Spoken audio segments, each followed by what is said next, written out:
Hello there, dear family. Hello there. Welcome back. Welcome back, guys. I hope it's been a good day for you guys. It's been a good, productive day with seeing clients, having one video done, working on the yard a little bit, getting a full physical workout as well. You got to take care of mind, body, spirit, guys. We are a mind, body, spirit complex. Yes, we are. We got to round it off. And so when I was asking Cindy what's happening, what's new, with the Galactic Federation, she said, well, they want us to talk about the next stage in things and how should we prepare? What is this age going to look like? What type of things should we keep in mind? I think there's so many different thoughts out there, so many different viewpoints. Again, each one of us is a fractal of Source. And each one of us, again, is like a different facet on a diamond. We're not exactly alike. And that is the whole point. That is the whole point. When we understand that, I think then we can clearly see things that really aren't making sense in the spiritual light. But we are in Dwapara Yuga, and it's also known as the energy age. And we happen to be evolutionary energy arts. And HEEARTS is, again, all about energy, heart's own, heart energy, front and center. Mm-hmm. Yes, it's about understanding this world we live in, this thing we call life, and how to do life, and what's expected of us. What do we expect out of other people? Our expectations, are they even okay? We're in a crazy world. But they have been talking to me for the last couple of days, and I was going to channel, but we've decided we want to just talk about it because I think we can get the information out, at least get the gist of what is going on the forefront of consciousness in this soul stream. So, and I hope I get this out right. I think I will. I'm going to do my best. The understanding that we are all one in one unity is wonderful. It's beautiful. But at the same time, we came here with the illusion of separation so that we could have our own experience. And we need to do that. It's not just about, oh, let's all move to oneness. No, because that's not what we came here to do. We came here to have an experience and to grow our soul. But what is going on the next stages of the human emotional evolutionary stage is the recognition that those who are in your life are there to help you heal aspects of yourself. So mainly, probably the easiest way for me to explain this, and it doesn't just have to be male, female, but let me just use myself and Mike as an example. So Mike and I, both two obviously separate people, have had relationships and problems and life traumas in the past. And Mike being my masculine side and myself being Mike's feminine side, we are called to heal that. So I'm called to heal the masculine side of myself through helping Mike heal and doing what I need to do to help that happen, because it's my desire. This is what I want to do. I want to heal myself. So he's a reflection of me. So therefore, the traumas that he has been through, I'm here to help him heal that. Now, my being his feminine side, being through a lot of traumas and a lot of issues, he is to heal his feminine side, which is me. So isn't that a nice way to do things? Because it's a much, you can stand back and you can see it better instead of looking at yourself as just one side of you is masculine, one side of you is feminine. Which side needs the healing? Look just outside of yourself. Who is your partner? And it doesn't just have to be partners, you guys. It can be another person. It can be friends in your life. It's understanding that, oh, this person over here, they're hurting and you have that desire to help them. And in reality, this is a part of yourself. You see something broke in them that was broke in you, and you have this desire to help. Now, are we all equipped to be therapists and professionals? No, we are not. We're all very, very human. But I think that's what brings the core healing of all of it, is that we are all very human. We're all fallible. We all make mistakes, but darn it, we're going to do our best. We're going to do our absolute best to help this world be a better place. Now, what do you do with people? I mean, what if you seriously don't like them or they're mean to you or something something along those lines? Those cases are going to happen, but people get it put in front of you for this purpose, for you to think about why is this person crossed my path? And that's something we've kind of been going through as well. It's like, oh, why did this thing happen? You know, what's the purpose in it? So it's more of that reflective universe is what we're really, really moving into. And it's something that helps us understand that we are separate, but we are still one. And I think it's a very beautiful thing. But that's what they've been talking to me about over the last few days. And that's what we want to get out there and help people recognize. If you've been doing a lot of self-reflecting, or if you've been having trouble in your life, this trouble is calling you to take a peek. There's something that needs to be healed. And you know, maybe we're not always ready to heal it, and that's okay too. There might be things in your life that just you simply cannot face yet, and that's okay too. There's no judgment. There's no judgment on it. This is just going through the motions in life to see what are you ready to work on, and having the love and the compassion and the ability to extend yourself out to those that might need you, and vice versa, but also knowing your limitations and not spreading yourself too thin, because then there's that other, I'm sorry, I know I'm talking a lot, but then... No, this is important. So, because I hog the mic all the time. But then there's that other part of things where, you know, you might not want to look at yourself, so you look outward and you're like, okay, what can I do? Can I do anything besides looking at myself? Give me something, give me anything. And we need to look at that too. It's like, okay, what am I really ignoring here? What hurts so bad that I can't look at it? You know, are you able to open your heart chakra at all? And I have found during times in my life when I cannot open my heart chakra, I turn to my animals. I always turn to my animals. You can turn to very small children. You can turn to elderly. You can turn to very, very trusted friends. But this is where we are so sensitive. I want you guys to imagine, you know, a snail, and they go along and they have these cute little antennas. But do you notice when you touch those antennas, the antenna pulls itself in really, really fast because it's so sensitive. And with being star seeds that have come here to activate for the deliberate purpose of healing, we are very much like that. So we might be out in the world and something might happen and it might hurt so bad and we have to pull ourselves in really fast. So that's why a lot of people might feel like they need to isolate. But we are being called to at least take a look around, see what steps you're willing to take, see what steps you're able to take, and go from there, and maybe bounce it off some trusted friends. But I always kind of encourage people to open that heart chakra, look toward people you trust, and look toward pets. They are the ones that have the magic of opening that heart chakra, so we can take a look. Absolutely. You know, one of the things that I see coming up all the time, one of the tools that I use specifically is tarot. I've always used tarot because I can't communicate and hear back verbally like Cindy does with the guides. I get flashes, I get pictures, I'll get sudden ideas, and just like a sense of knowing. And then I could also see through the pictures on the tarot cards what is the message I'm to give whoever it is I'm doing a card reading for.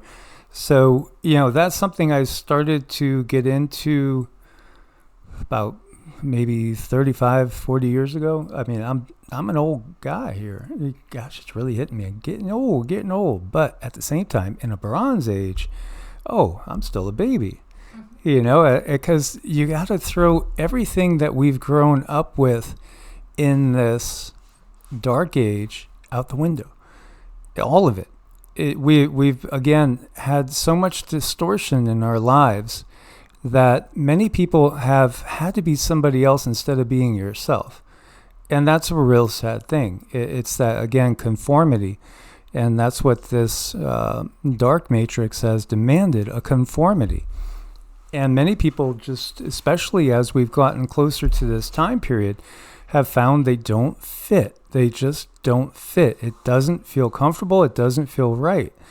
And, so much of what I'm seeing with everybody out there, as far as the people that, again, Cindy and I meet with on a regular basis, it really is the search for yourself right now. So it's key to take time to do a lot of deep diving into who you are. Again, not John the manager, not Jane the clerk over here, or doctor or nurse, or get all those things aside. Who are you? Find out who you are, and with reference to your partner, it really takes you knowing who you are to really give to your partner. Because if you're trying to be somebody else, you can't hammer that round block into a square hole. It's just not going to be comfortable. What I wanted you to do is just give people an example. Like you don't want to identify with being a teacher, a manager, this or that. Right. But you, Mike, who is Mike? Wow, she pulls that out. Ultimately, the answer came from the guides via the beautiful lady to my side. Which was, and it made a lot of sense. I'm a rehabilitation specialist, and this makes a lot of sense. I mean, it makes mind-boggling sense, because that's kind of been who I've always been. Sometimes it's gotten me into trouble. Like I would have friends pop up in my life that were a mess. I mean, a real mess. And sometimes I would take on too much trying to help them. That is a repeating occurrence in my life. It's happened time and time and time again. Taking people in to live. With my first relationship in my life, my first girlfriend, it lasted 26 years. So, went from first girlfriend to a 26-year relationship. And at that time, we took in her brother, we took in her best friend. We've always been this way. We had one of my daughter's friends that was from a house that, nobody cared, basically cast aside. She lived with us. I fed her all the time. Again, this is just part of who I am. And then in the corporate world, when I was in the corporate world, it was always something with rehabbing and trying to remake things in a positive way. A lot of management positions, troubleshooting management positions, or health and healthcare. And I did share with you guys, I was in the pharmaceutical business for a while, and saw and learned a lot of things. And that was the thing that nudged me, because it was when I was in the pharmaceutical business that I got Lyme disease. And looking at the patients, I realized nobody was getting better. They were all getting worse. And so I saw a naturopath, and again went down that alternative healthcare route, which has been a game changer in my life, because it got me into my right alignment and my right path. Because the world would say I was living a successful life at that point, but I wasn't, because it wasn't what I wanted. Really, it really wasn't what I wanted. I came here to make an impact and to help people. That's really where I'm at.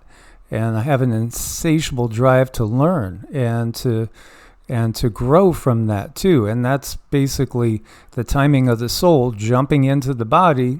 And that's why your Vedic astrology chart is so important, because when you decide to jump into the world, it gives a huge clue as to, who you want to be in this life. It's definitely one of the tools you can use. And, you can use the external things around you to help you understand who you are. What are some themes in your life that just continue to reoccur? And that's going to tell yourself something about you. I always like to try to lead people to understanding who they are. Unless the information is just really given to me clearly, I like people to understand who they are. Where did that come from? It was interesting. We were having a chat with a good friend today, and he has absolutely, he told us he has absolutely zero Native American in him, yet he has all the abilities that like a tribal shaman would have, and the ability to look into people's soul, and the ability to have dreams and visions, and of a very spiritual nature. And in this line of work, I have learned it does not matter if you have the Native American lineage blood in you. It's helpful, but it doesn't have to be. I mean, this is an energy. Your soul can come from one place to go to another and still have this continuous theme, and you don't have to have that blood. I know blood is important. We need it to animate us, but I don't think it's everything. I think it's just a portion, a part of our animation and what animates us in so many ways. But the soul is a really interesting thing, because I have learned it does follow themes from one lifetime to the next. And I got to look at someone's past life chart today and talk to them about, okay, so what did we bring from past life to this life to work on? And that was very, very helpful for her. It gave her some answers and some understanding. It's like, okay, that's why that happens. But ultimately, I like to try to lead people to that understanding for themselves, because I don't want to be the one telling anyone anything. I want people to discover themselves, because that's the ultimate in spirituality, learning. And that's the whole point of, again, the Sanatana Dharma, which is another word for basically Hinduism, and that tradition. It's self-realization, and that's why we're here. It's learning about ourselves. It's learning about, who we are, and accepting who you are and where you are to a degree. Yet we are also all alchemists, and we can absolutely create magic in our lives and manifest. Manifestation comes easier when you are on the right path and when you are on the higher self's path, because then also all the guides, all your angels are looking out for you. They will be able to help you a little more fully when you are on that path. Absolutely, they really can. And it's about getting yourself in a place where you're not afraid to feel. And some have been through so much trauma. I mean, the mere mention of working on your traumas can bring fear to some people. I only laugh because I go through it myself. I'm not laughing at anybody. It's because I can see that in myself, where it's like, I don't want to look at this thing. I want to just shut my eyes and run away. I don't want to look at it. It hurts, But then a lot of times once you do uncover that monster, it turns out to just be a cute little mouse. It turns out to be nothing, but you have been traumatized to the point where your soul thinks that this issue is going to be a big, huge elephant or a big, huge monster, when in reality it's just this little bitty thing, and it's safe to look at. But how do we get there? And there's no right way. There's no one single way. It's just looking around and seeing what is working for you. Absolutely. So what should be your focus? It should simply be to try to be the best version of you. That's really it. Just try to be the best version of you. One of the things I think that, again, most of us face is the fact that you may want to be the best version of you, but society might demand something else. And that's where a lot of people are coming into like a conflicting sense of energies. And that was the case with our friend that we were talking to today, as he was working for one of those big dark corporations until recently, and just felt like, ick, I don't want to be here anymore.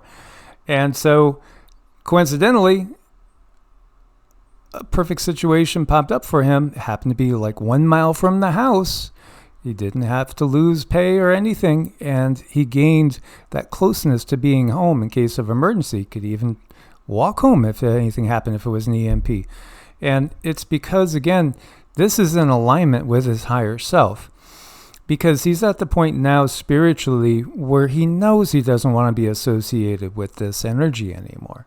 Even if, the people around him are fine and he enjoys their company and they get along, even if that's the case, it's that energy of what does that corporation represent that's not congruous with his spiritual development at this time. So, he's putting it out there to the universe, and the universe answers immediately. And this is the type of thing that we are to look for. Look for the synchronicities. There are no coincidences.